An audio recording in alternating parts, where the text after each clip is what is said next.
de submersion, se dire que certaines zones vont être expropriées, qu'il va falloir trouver des solutions.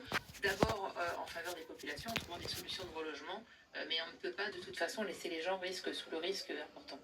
Anthony Ferry, est-ce qu'on pouvait se préparer, imaginer, anticiper une telle situation, là, de telles images qu'on voit ce soir sur BFM TV, toujours en direct? Alors, est-ce qu'on pouvait les imaginer sans doute, malheureusement, tout est finalement un petit peu imaginable. Les anticiper, Ludovic Parlano l'a dit tout à l'heure, la plupart des moyens dont nous disposons avaient été mis en place, notamment sur ce département de l'Aude. Pourquoi? Parce que Météo France avait justement anticipé ce risque associé à des vents très violents, associé à une température très forte et une humidité de l'air très faible. Le département est donc en vigilance rouge. Donc oui, je pense que tout ce que l'on pouvait anticiper a été anticipé.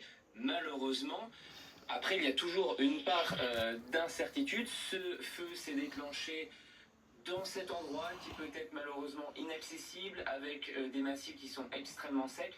Et donc la vitesse du feu a pu notamment surprendre, parce que c'est vrai qu'elle est très importante, cette vitesse. C'est peut-être même le feu le plus rapide qu'on ait connu cet été, avec en quelques heures, on est passé de 1000 à 4500 hectares, et même sans doute plus, puisque le bilan n'a pas été malheureusement actualisé depuis maintenant plus d'une heure. Oui, parce qu'il se déplace aussi vite qu'un homme qui marche, c'est ce que nous disaient l'un de nos invités tout à l'heure, à hauteur de 5 km/h, ce qui est énorme. Patrick Marlière, je me tourne à nouveau vers vous.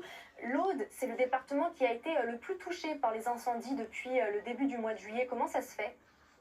Oui, il y a plein de paramètres, notamment la sécheresse qui est présente depuis maintenant plusieurs mois, même s'il y a eu au mois de juillet des orages assez forts, d'ailleurs qui avaient un petit moment rassuré la situation, parce qu'on a eu des pluies assez conséquentes pendant ces orages, mais bien souvent ces pluies orageuses... C'est dans l'Aude qu'il y a eu le feu. En tout cas, pour résoudre le problème Je vous le répète, 4500 hectares, si on regarde parcouru 1250 pompiers, c'est énorme.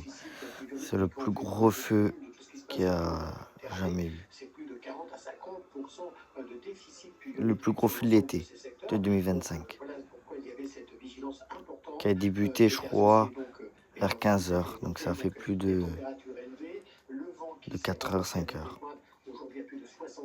Et le feu, il est en pente. C'est galère, donc là, il peut même pas mettre des canadaires parce qu'il fait nuit. D'où la vigilance rouge, tous les départements limitrophes étant en vigilance orange. La situation restera surveillée au moins une grande partie de cette semaine à venir, et voire des 10 jours à venir, car elle ne va pas s'arranger. Il n'y a pas de précipitation attendue jusqu'en fin de semaine suivante. Donc la situation est vraiment préoccupante sur tous ces secteurs autour du bassin méditerranéen.